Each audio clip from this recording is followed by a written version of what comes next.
사에 가장 가슴 아픈 기억 두 가지가 있는데, 한 가지는 바로 유세의 침략을 당해서 우리가 36년 동안 국권을 빼앗기고 일제의 탄압과 압제 속에 고통을 겪은 일이고, 그리고 불과 몇 년 후에 다시금 민족 상잔의 비극인 6.25 전쟁이 3년 반 동안 국토를 유린하고 또 많은 국민들이 희생을 당한 가슴 아픈 기억들을 우리는 가지고 있습니다.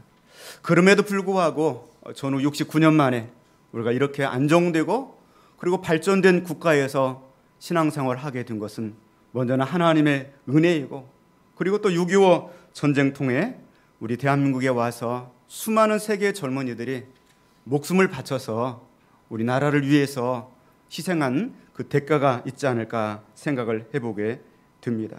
전 세계에서 수많은 젊은이들이 와서 약 106만 명이 넘는 유엔군 병사들이 16개국에서 또 많은 국가에서 또 의료 지원, 또 간접적인 지원으로 우리나라에서 땀을 흘리고 목숨을 바쳐 주었습니다.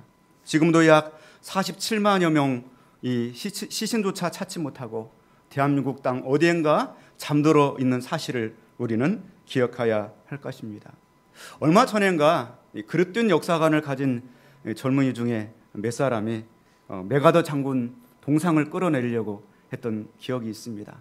전쟁의 그 어떤 이 광분자 이런 단어를 써가면서 그 사람의 동상이 거기에 있는 것이 마땅치 않다. 그러나 여러분 생각해 보십시오. 만약에 인천 상륙 작전이 없었다고 한다면 아마 우리나라는 공산화 되었을 확률이 높습니다. 부산만 남겨놓고 전 국토가 완전히 공산군의 수하에 넘어가 있는 그때 메가더 장군은 기도하는 사람이었어요. 그가 얼마나 신앙의 인물인지 모릅니다. 일제가 이 패망을 당하고, 그리고 메가더 장군이 가장 작전의 사령관으로서 염려했던 것은 그 일본 땅 그 무너진 폐허 가운데 하나님의 복음의 희망을 심는 거였습니다.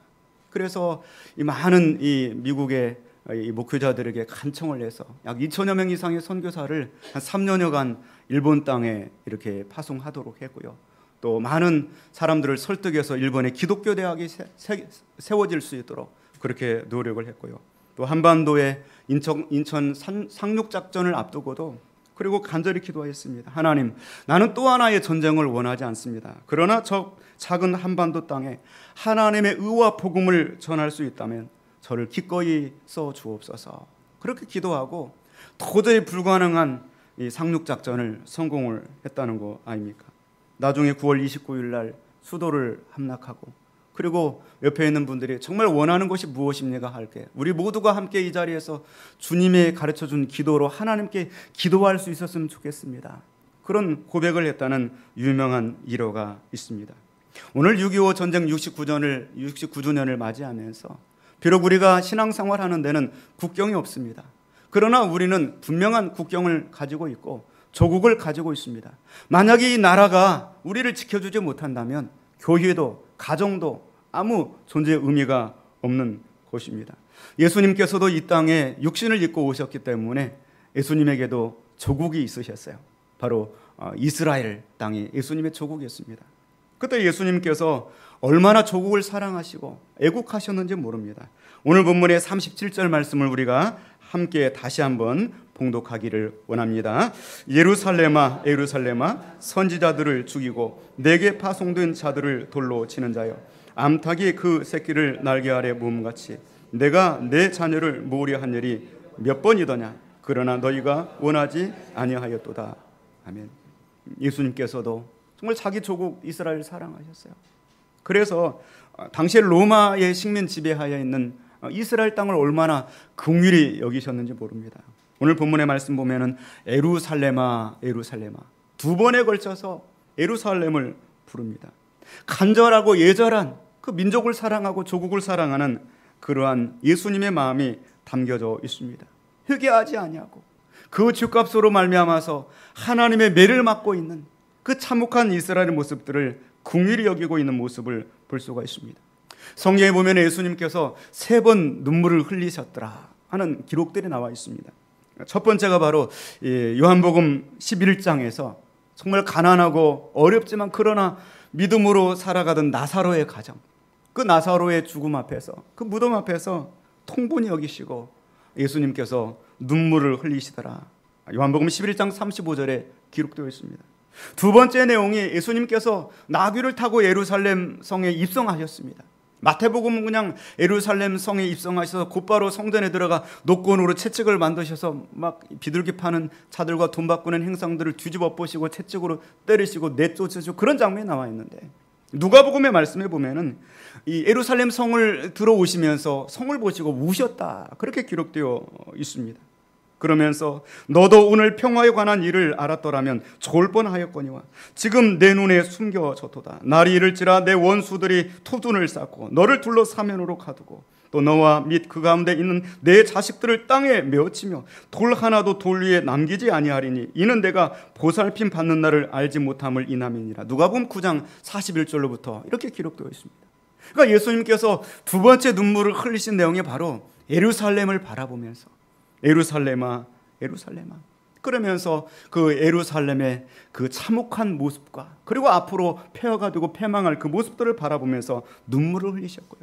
그리고 세 번째 나오는 내용이 히브리서 5장 7절 말씀입니다. 십자가를 지시고 그는 육체에 계실 때 자기를 죽음에서 능히 구원하실 이에게 심한 통곡과 눈물로 간구와 소원을 올렸고, 그렇게 말씀하고 있습니다. 아마 겟세마네 동산에서의 기도의 모습을 말씀하시는 것 같아요. 심한 통곡과 눈물로 loud cries and tears, 그래서 아주 큰 소리로 막 통곡하면서 그 십자가를 앞에 놓고서 참으로 이렇게 해야만 인류를 구원할 수 있고 자기 조국을 구원할 수 있다는 그 사실을 고백하면서 기도하셨던 모습을 볼 수가 있습니다. 그러면서 예수님께서 그 예루살렘을 가리켜서 선지자들을 죽이고 돌로 치는 자요, 그렇게 탄식을 하고 있습니다. 오늘 본문에 우리가 읽었던 말씀에 선지자들을 죽이고 돌로 치는 자요, 그렇게 말씀을 하고 있습니다. 오늘 우리나라도 얼마나 많은 그 위기와 어려움이 있었습니까? 그러나 그 어려울 때마다 하나님께서는 주의 종들을 보내시고 또 주의 종들을 통하여서 하나님은 말씀하시는 하나님이신 줄로 믿습니다. 이스라엘 땅이 어려울 때마다 하나님은 선지자들을 보냈어요. 가장 악한 왕이 있고 가장 악이 온 땅에 관영할 때 그때 하나님께서는 가장 능력 있는 선지자들을 보내셨어요. 가장 악한 왕인 아합 왕이 있었을 때 그때 가장 능력 많은 엘리야 선지자를 보냈고요. 그때 아합 왕 때 가장 많은 선지자들이 남쪽과 북쪽에서 열심히 하나님의 복음을 증거했습니다. 오늘날도 오늘 기도하신 우리 집사님 기도처럼 우리나라가 심히 참 어려운 상황 속에 있습니다. 그러나 이 어려운 상황일 때 하나님은 더 많은 관심을 가지고 가장 많은 은혜의 역사를 하나님의 말씀을 통하여 강단을 통하여 우리에게 내려주시기를 기뻐하시는 하나님이신 줄로 믿습니다. 선지자의 음성이 들려오고 그리고 성령님의 음성이 들려온다면 우리나라는 소망이 있어요. 그렇다고 한다면 우리 가정은 우리들 교회는 소망이 있는 것입니다. 로마서 8장 말씀에도 성령도 우리의 연약함을 도와주시나니 우리는 마땅히 기도할 바를 알지 못하나 오직 성령이 말할 수 없는 탄식으로 우리를 위하여 친히 간구하시느니라. 할렐루야. 하나님께서 더 우리들에게 기도하게 하시고요, 더 우리나라 사랑하는 마음을 갖도록 하시려고 이런 어려운 또 위기도 주시고 그러시는 것 같습니다. 오늘 본문의 말씀 보니까 하나님은 가만히 계시지 않는다고 하십니다. 암탉이 병아리를 그 새끼를 날개 아래에 모음같이 내가 내 자녀를 모으려 한 일이 몇 번이냐, 이렇게 말씀하고 있습니다. 지금도 하나님께서는 우리 대한민국을 암탉이 병아리를 안는 것처럼 모으시는 하나님, 여러분 마음 가운데 상처가 있고 아픔이 있고 고통이 있는 성도들을 하나님은 품에 안으시고 모으시는 하나님이신 줄로 믿습니다. 두련에 가보면 거기에 닭장이 있어요. 저는 이제 두련을 갈 때마다 꼭 닭장을 바라보면서 꼭꼭꼭 하는 닭을 보고 그럽니다. 원래 이제 이 닭이 알을 이렇게 품어서 부화를 하는데 토종닭 외에는 이렇게 품어서 부화할 수도 없다고 그래요. 다 이미 유정란들이 없고 그래서 두려원에는 토종닭이 있어요. 그래서 품기도 하고 그럽니다. 우리 교회 앞에도 우체통이 있어서 해마다 새들이 거기 알을 낳고 품는 모습들을 우리가 보곤 했죠. 올해는 오지 않았어요. 그래 한 20일 지나면 원래는 21일이라고 하죠. 그 알에서 새끼들이 깨어나가지고 그래서 막 입을 쫙 벌리면서 먹이를 달라고 하죠. 어미들이 먹이를 넣어주고 노란 병아리들이 어미의 뒤를 따라가는데 근데 갑자기 어디서 고양이가 나오거나 까치가 막 나오면은 이 어미 이 닭이 암탉이죠. 네, 손을 탁 벌립니다. 손이 아니라 날개겠죠. 날개 품 아래로 막 이 병아리들은 확 달려가요. 그럼 그 날개로 감쌉니다. 자기의 새끼들을 감싸죠. 그러면서 이 닭들이 막 깃털을 있는 힘껏 세우면서 꽥꽥꽥꽥 막 이렇게 하죠. 그 모습들이 어린 시절 시골에서 보냈기 때문에 선하게 이렇게 그려집니다. 하나님께서는, 예수님께서는 암탉이 제 새끼를 그 날개 아래 모으는 것처럼 자기 조국 이스라엘 땅을, 예루살렘을 그렇게 모으고 또 모으려고 하셨다. 그렇게 말씀하고 있습니다. 이사야 31장 5절 말씀에도 새가 날개치며 그 새끼를 보호함같이 나 만군의 여호와가 예루살렘을 보호할 것이라. 그것을 호위하며 건지며 뛰어넘어 구원하리라 하셨느니라. 지금도 하나님께서는 우리 조국 대한민국을 그렇게 품으시고 지키시고 보호하시는 하나님이신 줄로 믿습니다. 하나님은 너를 지키시는 자 너의 우편에 그늘 되시니 낮의 해와 밤의 달도 너를 해치 못하리. 하나님은 너를 지키시는 자 너의 환난을 면케하시니 그가 너를 지키시리라. 너의 출입을 지키시리라. 눈을 들어 산을 보아라.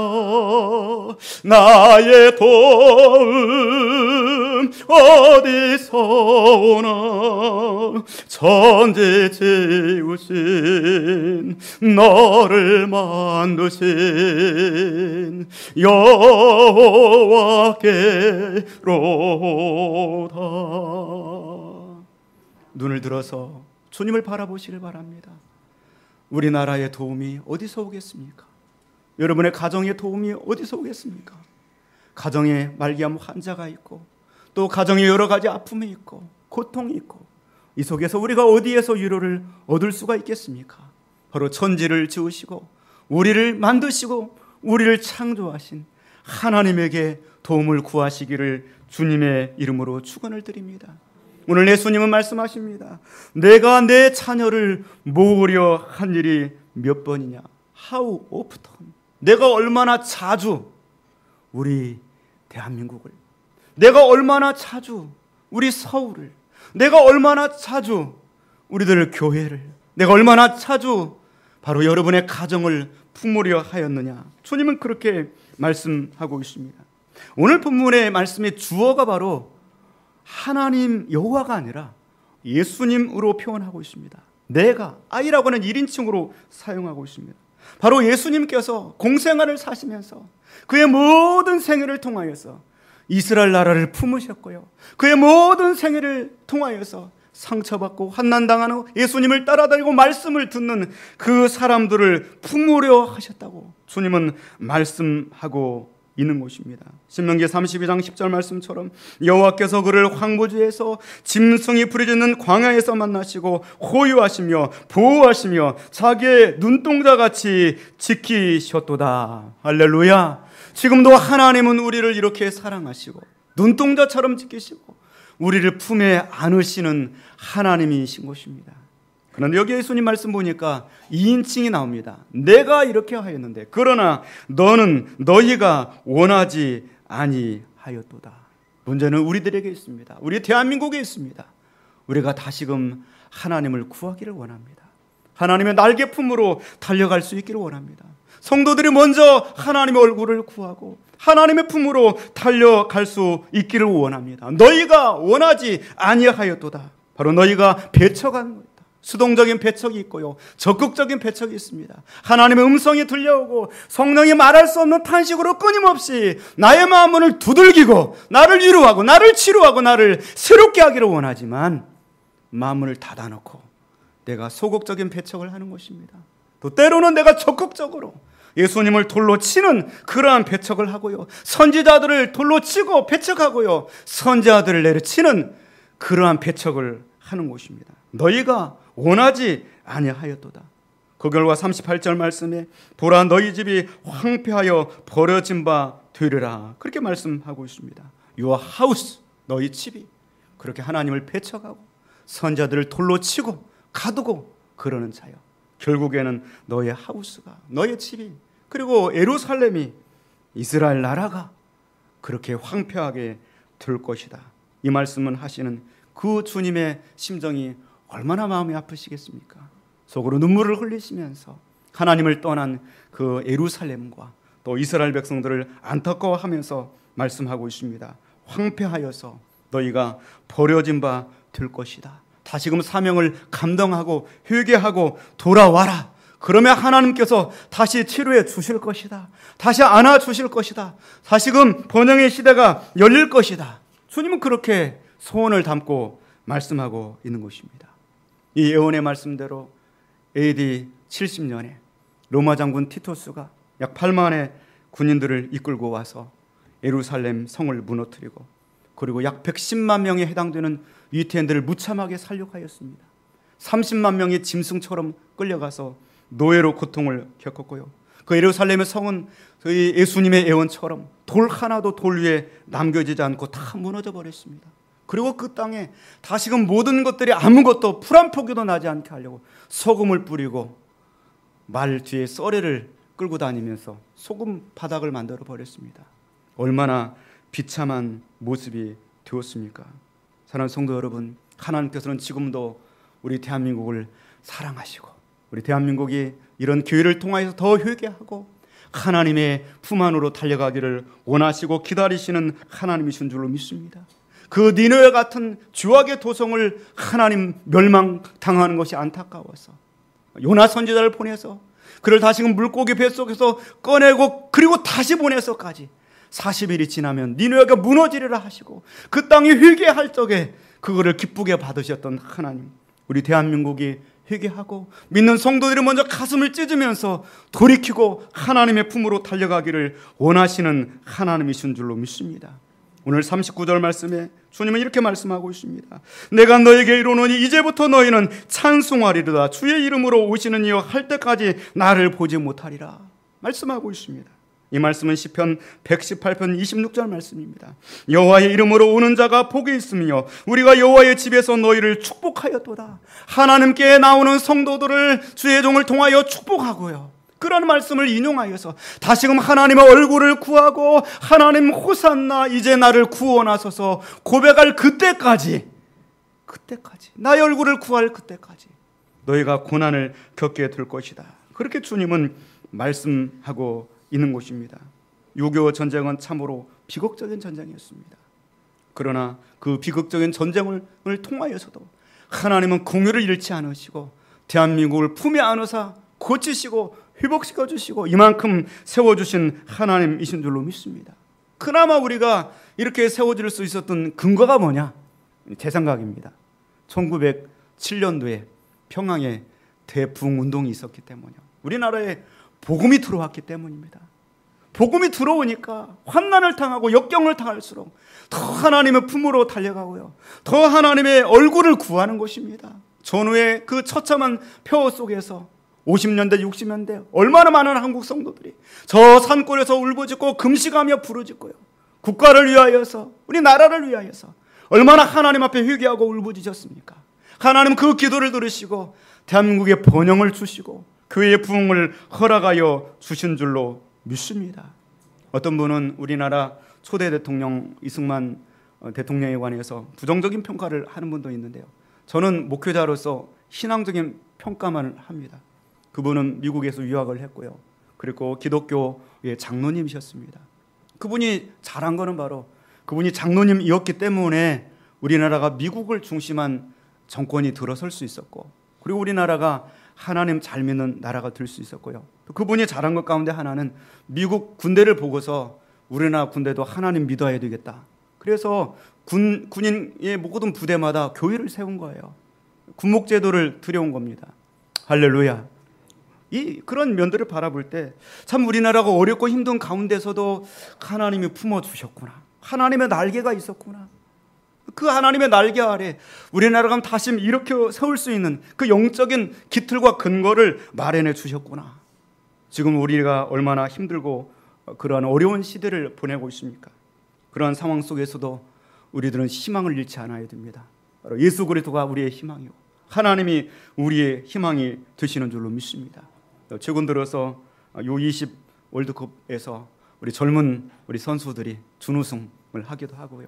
또 이강인 선수 같은 경우에는 메시 이후로 18살의 나이로 골든볼을 수상하기도 했습니다.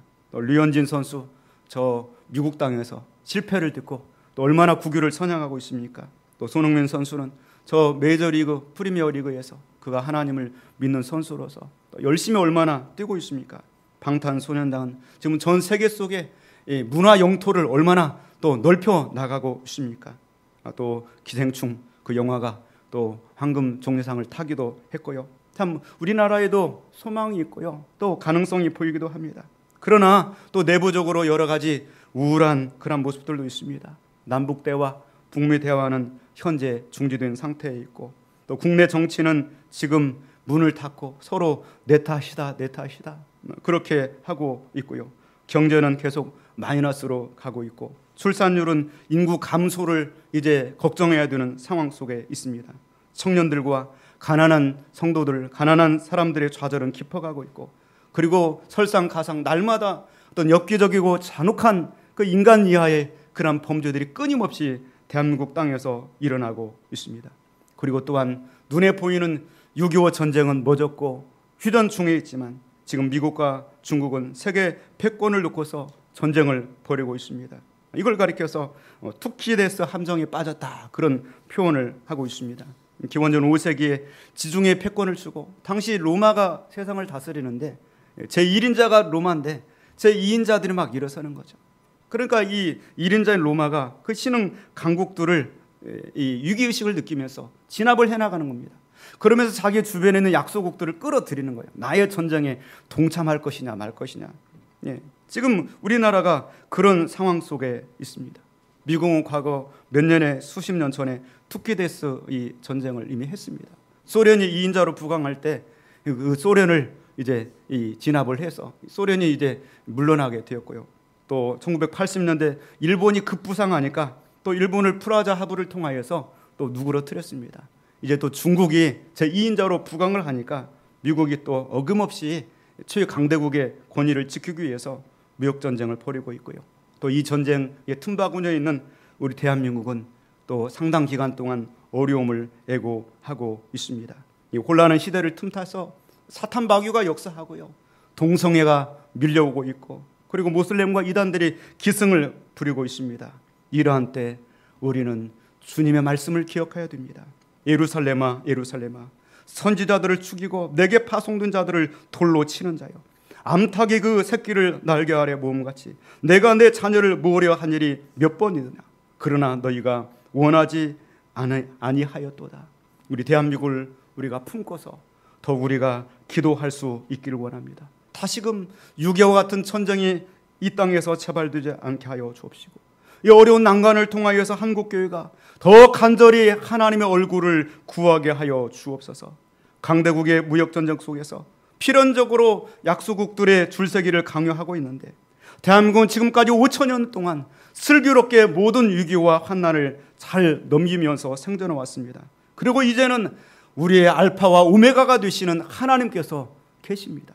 그 하나님을 붙들고 이 어려울 때일수록 우리가 더 강해지고 또 기술 개발도 힘써서 정말 중국의 화웨이에 설 거냐 말 거냐 어떤 이런 상황 속에서 우리가 더욱더 최고의 경쟁력을 가진다고 한다면 어쩔 수 없이 대한민국을 인정하는 그러한 때가 되지 않을까.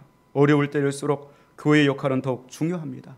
우리가 깨어서 의를 행하면서 더욱 나라를 사랑하고 우리 대한민국 교회가 다시금 일어서고 또 대한민국이 다시금 소성케 되는 그러한 마중물이 되고 이 시대의 등불이 들 수 있도록 우리가 더욱더 믿음으로 깨워서 하나님의 얼굴을 구하고 하나님의 도우심을 구하며 생활할 수 있기를 주님의 이름으로 축원을 드립니다. 기도하겠습니다.